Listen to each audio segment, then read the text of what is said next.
And I was in the legislature at that time. I was in the House of Representatives for 16 years. And now I've been the state treasurer for about a year. And in this job, the most frequent question I get is, where is the state treasurer's office? We're in the Landon building right east of the Capitol. In fact, it's the old Santa Fe headquarters, Santa Fe Railroad headquarters. My office is actually in the area that was the office for the Santa Fe Railroad Treasurer for many years. And the vault we used was used by the Santa Fe Railroad Treasurer's office. And several things we do in the Treasurer's office. Number one, our core functions are what they were in 1859 when the office was created to serve the territorial government, and was a constitutional officer in 1861. But that's the cash management for the state, as far as getting the receipts in, getting them deposited as quickly as possible. We let the Pooled Money Investment Board know how much we have so they can invest it as quickly as possible. We monitor that. Of course, the Department of Administration tells us what bills to pay. We issue the checks. We keep our own set of records that we reconcile monthly with other state agencies. So those core functions are still that cash management for the state. Of course, we're trying to stay on the cutting edge of new technology. Starting about a year ago, we started using the digital imaging for checks that come in, and so that I don't know how many of it bothers you when you go places like Walmart and they scan your check and hand it back to you, but that's what we do. We scan it, store the checks for a few days, and they're destroyed, but those checks are digital imaged and go directly to our bank account. And then in July, Department of Revenue started doing that, so if you send a check to them, it goes directly to the bank account. It used to be they brought them to us. If those checks come in, they'd record all that data, they'd bring it to us, and we'd take it to the bank. So we've cut our float down. Our average daily float on deposits used to be up around $4 million a day. We checked a while back one day, and that particular day it was $22,000. That was actual cash that came in that day, didn't get to the bank till after 2 o'clock. So we're trying to stay on the cutting edge of new technology. The new technology, of course, a lot of people say we got to cut the fat out of government. Well, my predecessors were pretty careful. Our agency is actually significantly smaller than it used to be, because as new technology came online, positions were reduced. We also have our bond services division. We're the paying agent. About 90% of the municipal bonds in Kansas. Good idea. About 80 years ago, the legislature said we should have a central office to be a paying agent for cities, counties, and school districts across the state of Kansas. So and also gives the state a good place. All the municipal bonds have to be registered with us, which helps give us a central place to keep track of all the debt being issued by municipalities in Kansas. So, and it's a good service to the cities and counties and schools. We also have our unclaimed property division. And Aaron here is the assistant treasurer. He has some brochures he's going to pass out.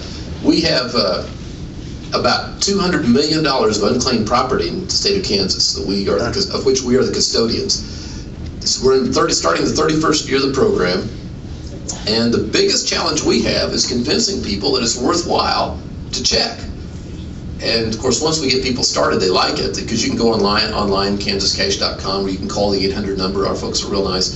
But people get started and they say, well, check my name, and they'll check someone in their family, and then we check for other folks. But it's really worthwhile to check. If you've checked before, check at least once a year, because we have about $20 million a year of assets that come in. It's all financial assets, except for one type, safe deposit boxes that go unclaimed for 5 years. If the bank can't find you, they remit the contents of the safe deposit boxes to us. And they're certain things they're not supposed to send us, but they do, and some of those things we can't discuss here, but they send us, I went in the vault the other day, they were inventorying in one box, and there was a Mickey Mantle 1953 baseball card came out of one box. And Lisa Googled it up, and the price she found at one place was $5,500 for that Mickey Mantle 1953 card. Those are some of the interesting things that come in. Those items that come in, we try to find you for 2 years. If we don't, by law, we have to sell that within 3 years. And we have an online vendor called I Sold It that sells those things. But if it's like, if that was your Mickey Mantle card, and we brought $5,000, we would then hold the $5,000 cash in your name.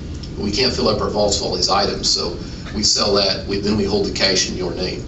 So it's still your property, and we are the custodians of that property for you. So it's our job to get it back to you. We're doing some new things, and one of the things that Aaron helped us with, he visited with the Kansas Commission on Veterans Affairs. They provided us a list of veterans in Kansas. We cross-referenced that list with our unclaimed property list. We developed a list of veterans in Kansas. Military veterans have unclaimed property, and we created this news site called Patriots Property So it's an easier place for veterans to track, military veterans to track down their property. If you know the Legion Post Commander, VFW Post Commander, whoever you know, pass that along to them. We'd be glad to send them more of those brochures. If they want to take a computer to one of their meetings and help their members look up their property, we'd love to help them do that. We also, the State Treasurer is the administrator for the Learning Quest Education Savings Program. It's under Section 529 of the Internal Revenue Code. It's a tax-advantaged way to save for higher education. It's, if you contribute, the year you contribute, your contribution is deductible from your Kansas income tax. And then the money accumulates tax-free. If you withdraw it and use it for a qualified higher education expense, then you use that money tax-free. So it's a good way to save for higher education. And I emphasize that it's a higher education savings account, not a college savings account, because it is just as valuable for community colleges and technical schools as it is for universities. Quite frankly, some of the best job opportunities out there now are in those highly skilled technical fields. Computer technology, the diesel mechanics, auto mechanics. There's still a shortage of welders in Kansas right now, even in today's economy. Nurses, all those allied health fields are good fields. So a lot of those, what I stress, particularly young people, is take a look at the tech fields, those highly skilled trades, because some of the best job opportunities are out there. 2 years ago, the director of the Wichita Area Technical College told me that 53% of his students in the airframe maintenance program already had a 4-year degree, and they were back retooling for another career. And that tells you where our economy is shifting and the demand, how the workforce demands are shifting. Now, the Learning Quest is great if you're in a good tax bracket, but we have a lot of working families that are not, and the question was, how do we encourage them to get started saving? Because it costs us less to help people save for higher education than it does to find financial aid once your students have graduated from high school. So 3 years ago, and it was primarily at the program, it was pushed by who's then State Representative Ed O'Malley from right here in Johnson County, created the KIDS program, Kansas Investment Developing Scholars Program. And this program ran for 3 years as a pilot program. The legislature evaluated it last year and decided to continue the program. In this program, for families that are under 200% of the poverty level, we will make a matching grant to an education savings account. We'll match a contribution dollar for dollar up to $600 per year.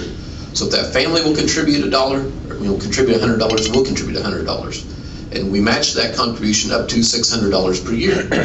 And I think it's a good program. It's for some younger families that are struggling. Is it really worth setting aside that extra $40 or $50 a month? Yes, it is, and we'll help you do that. Again, it costs us less to help you save than it does to find financial aid later on.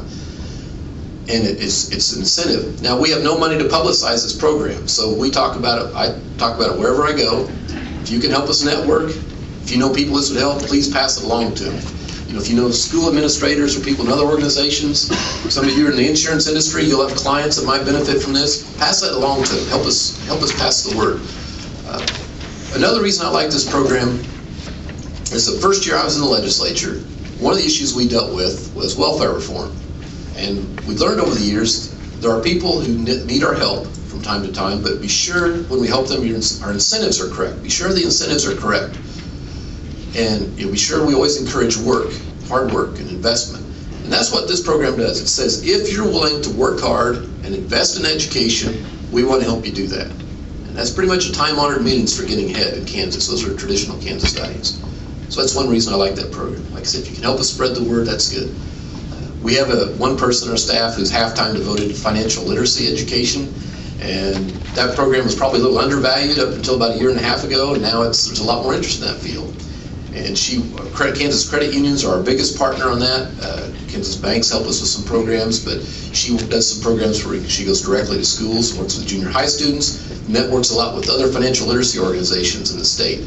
So if you need some help with that, feel free to call our office or check our website. We have a reading list of books for students of all ages with financial literacy messages. And if your organization is going to work on any kind of financial literacy program, Michelle and our staff has resources that can help you. We'd be glad to help.